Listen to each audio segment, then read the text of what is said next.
अस्सलाम वालेकुम। मैं नज़ीर शेख। रमज़ान के इस मौके पर मैंने सोचा कि क्यों ना कम्युनिकेशन स्किल और पर्सनालिटी डेवलपमेंट के कुछ शॉर्ट वीडियोस बनाए जाएं जो कि डायरेक्टली प्रॉफिट मोहम्मद सल्लल्लाहु अलैहि वसल्लम की ज़िंदगी से मैं आपको बताऊंगा। तो क्योंकि मैं स्कूल्स और कॉलेजेस में personality development, career counselling, communication skills ये सब चीज़ें सिखाता हूँ।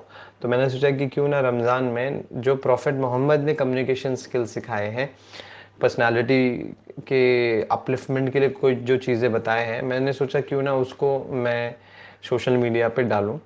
तो बेसिकली ये एक बुक है जिसका नाम है enjoy your life. Enjoy your life जो बुक है, मोहम्मद अल आरिफ़ी एक बहुत बड़े स्कॉलर है सऊदी अरब में।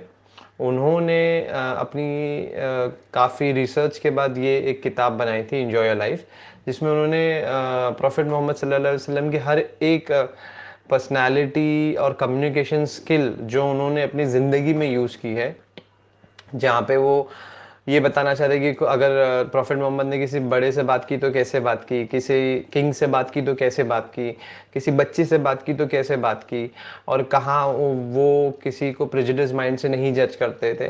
तो पर्सनालिटी प्लस कम्युनिकेशन का एक मिक्सचर इस बुक में हमको सिखाया गया है।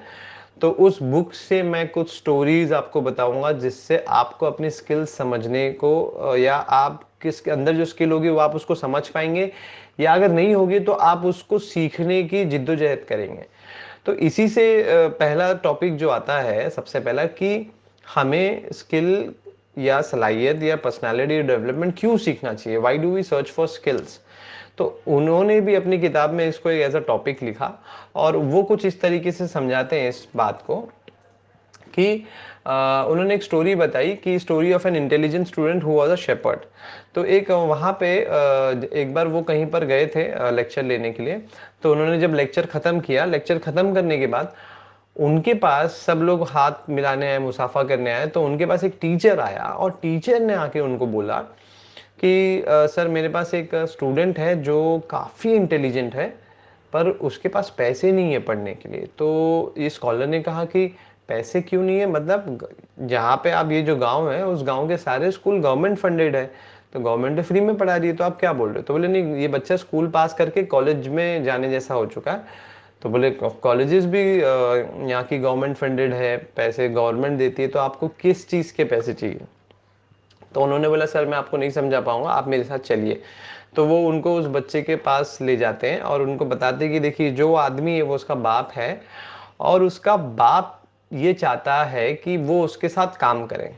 और जब जब बेटे ने उसको जाहिर किया कि मैं पढ़ना चाहता हूँ, तो बाप ने कहा कि पढ़ाई की कोई ज़रूरत नहीं, जितना तूने पढ़ लिया काफ़ी है, अब तू मेरे साथ चरवाहे का काम कर। ये सुनते साथ ही स्कॉलर बोले चरवाहे का काम, जिस बच्चे ने साइंस में मैथ्स में 99% स्कोर किया हो उससे आप चरवाहे का काम कराएंगे। तो ये सुन के वो शॉक हो गए। तो जो टीचर था वो क्योंकि उस बच्चे की सलाहियत को जान चुका था कि ये पढ़ाई में बहुत स्ट्रांग है, तो वो उस सलाहियत को लेकर उसको सक्सेसफुल बनाना चाहता था, इसलिए वो इस स्कॉलर को बोलने लगे कि मुझे पैसे की ज़रूरत है, तो आप इस बच्चे को पैसे से हेल्प करिए। तो इन्होंने पूछा अब मैं पैसे से कैसे हेल्प करूँगा। तो टीचर ने बोला कि अगर हम इसके बाप को ये बोलें कि आप अपने बच्चे को स्कूल पढ़ने, कॉलेज पढ़ने भेज दीजिए, और इसके जगह पे एक दूसरा चरवाहा लेकर आइए और उस चरवाहे की सैलरी हम लोग देंगे, तो वो उसका बाप मान जाएगा। और यहाँ पे लोग इसी तरीके से वर्कआउट कर रहे हैं, इसी तरीके से काम हो रहा है। तो उन्होंने बोला ठीक है, फिर वो उनकी हेल्प करते हैं। और इससे एक चीज़ समझ में आती है, ये चीज़ें आज भी हमारे सोसाइटी में मौजूद है कि फैमिली के वजह से बच्चा जो जो टैलेंटेड है, मैं खुद टीचर हूँ, मैं जानता हूँ कि बहुत सारे बच्चे जो टैलेंटेड है वो नहीं आगे बढ़ पा रहे क्योंकि फैमिली का जो प्रेशर है, या फैमिली के अंदर अर्निंग का जो एक जोश है, वो आने की वजह से वो लोग पढ़ाई नहीं कर पा रहे। जिसमें मैंने ये भी देखा कि बहुत सारे लोग हेल्प, बहुत सारे एनजीओज है जो हेल्प कर रही है इन स्टूडेंट्स को कि उनके घर पे वो राशन या एक पर्टिकुलर पैसे दे के उनको सफाइस करे और बच्चे को ये लोग पढ़ने दे रहे हैं। उसी तरीके से चीज़ें आज भी हो रही है, पर मैं चाहता हूँ कि ये इसमें और भी लोग शामिल हो, जिनके पास पैसे हैं, जिनके पास पावर है, वो इन टैलेंटेड बच्चों को आइडेंटिफाई करके उनको सही, उनकी सलाहियत को सही जगह पे लाए। आगे क्या होता है कि Every successful person has some interpersonal skills through which he has been able to achieve such success, whether they realize it or not. मतलब ये है कि हर आदमी जो इस पूरी पूरी दुनिया में है, उसने उसके पास कुछ ना कुछ स्किल्स तो जरूर है जिसके वजह से वो लाइफ में आगे जा चुका है।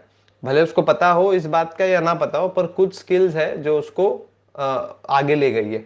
हमें बस वो स्किल अपने अंदर पहचानना है कि यहाँ ये सलाहियत मेरे अंदर है, ये स्किल मेरे अंदर है, मेरे अंदर ये टैलेंटेड है, ये टैलेंट है, तो मैं उसको लेके आगे बढ़ सकता हूँ। मैं एग्जांपल दे रहा हूँ कि जब मैं करियर काउंसलिंग करता हूँ तो कुछ बच्चे डिजाइनिंग में बहुत अच्छे होते हैं, ड्राइंग वगैरह बहुत अच्छी होती है, पर पेरेंट्स को लगता है कि यार ये तो कुछ वैल्यू नहीं देगा, मतलब ड्राइंग करके क्या क्या पैसा कमाना है। पर आपको पता है कि आज की जो इंडस्ट्री है, जो आर्ट इंडस्ट्री होती है, जो खासकर प्रोडक्ट डिजाइनिंग होती है या एनिमेशन होता है, इसमें जो आर्टिस्ट लोग होते हैं उनको बहुत अच्छा अमाउंट मिलता है, बहुत अच्छा पैसा मिलता है। और अगर कोई कोई बच्चा उस फील्ड में जाता है, उस करियर को चूज करता है जिसमें वो सबसे अच्छा हो, तो वो लाइफ में बहुत जल्दी और बहुत तेजी से एक्सेल करेगा और बहुत जल्दी सक्सेसफुल बन जाएगा। उसी के चलते हुए एक स्टोरी उस किताब में भी लिखी हुई है, स्टोरी ऑफ शेख सुलेमान बिन अब्दुल अजीज अल राजे। अब शेख सुलेमान अल राजे अगर आप गूगल भी करेंगे तो आपको पता चलेगा कि सऊदी के एक बहुत बड़े बिलियनर है, मतलब खरबों रुपए थे इनके पास। अभी बहुत मस्जिदें, बहुत बहुत डोनेशन वगैरह वगैरह बहुत किया। तो इनकी हिस्ट्री में ये आता है कि एक इंटरव्यू में ये बता रहे थे कि इनकी जिंदगी में भी एक ऐसा वक्त गुजरा है जहां पर ये अपना पेट भरने के लिए किसी के घर में साफ सफाई भी किए हुए हैं, और उन्होंने हर वो छोटा काम किया है कि जहां पे वो अपने आप को सरवाइव कर पाए। अब इस तरीके का आदमी एक दुनिया का एक खरबों रुपए का एक बिलियनर बन जाता है।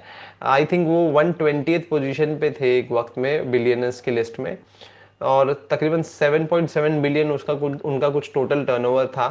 तो आप सोचिए कि ऐसा आदमी जो घर अपने आप को खाने के लिए दूसरे के घर में कपड़े साफ कर रहा है या झाड़ू मार रहा है, वो इतना बिलियनर कैसे बन पाता है? वो इतना बड़ा बिलियनर कैसे बन पाता है? क्योंकि उनके अंदर एक सलाहियत थी, उन्होंने उस सलाहियत को पहचाना और उस सलाहियत को लेकर वो लाइफ में आगे बढ़े। तो मैं ये चाहता हूं कि अगर आपको किसी को अल राजे के बारे में जानना है तो आप गूगल करेंगे तो आपको समझ में आ जाएगा। So we can also start becoming successful, we can also become successful अगर हम लोग उस स्किल्स को अक्वायर करना सीख ले जो हमारे में नहीं है, पर जरूरत तो है इस दुनिया में सीखने के लिए, which we do not have right now, जो अभी नहीं है हमारे पास, and start practicing it what we have. और हमारे पास जो हमको आइडेंटिफाई हो गया कि भाई हमको हमको पता है कि यार मेरे में बात करने की सलाहियत है, मैं थोड़ा बात नहीं कर पाता हूँ, या मैं ड्राइंग बहुत अच्छी है, तो ये सलाहियत को पहचानना और प्रैक्टिस करना। कभी कभी ऐसा भी होता है कि आपको नहीं पता है कि इन सलाहियतों को कैसे पहचानूं, मैं अपने आप को कैसे पहचानूं। तो अगर आप ये नहीं कर सकते तो कम से कम आपको एक टीचर या एक ऐसा मेंटोर ढूंढना पड़ेगा जो आपको ये सलाहियत को पहचानने में आपकी हेल्प करे, तो आपके हिडन टैलेंट्स को, आपके हिडन स्किल्स को ये हेल्प करें। खासकर पेरेंट्स से कर सकते हैं, क्योंकि पेरेंट्स को सबसे ज़्यादा पता होता है अपने बच्चों के बारे में, पर पेरेंट्स खुद इतने बिजी हैं अपनी लाइफ में, तो वो शायद अपने बच्चे के टैलेंट को ही नहीं देख पाते, बच्चे की हर बुरी चीज़ को देख पाते हैं। तो ये एक पेरेंट के अंदर फॉल्ट है कि अपनी बच्ची की अच्छाई को नहीं पकड़ पा रहे, बस बुराई को पकड़ के हाईलाइट करे जा रहे हो और बच्चों को बोलते जा रहे हैं कि आप ये गलत कर रहे हो, ये गलत कर रहे हो, ये गलत कर रहे हो। हर बच्चे के अंदर एक टैलेंट है, प्लीज़ उसको पहचानिए। और आगे के वीडियोस के अंदर आपको मैं नेक्स्ट चैप्टर्स के बारे में बताऊंगा इंशाल्लाह। अस्सलाम वालेकुम।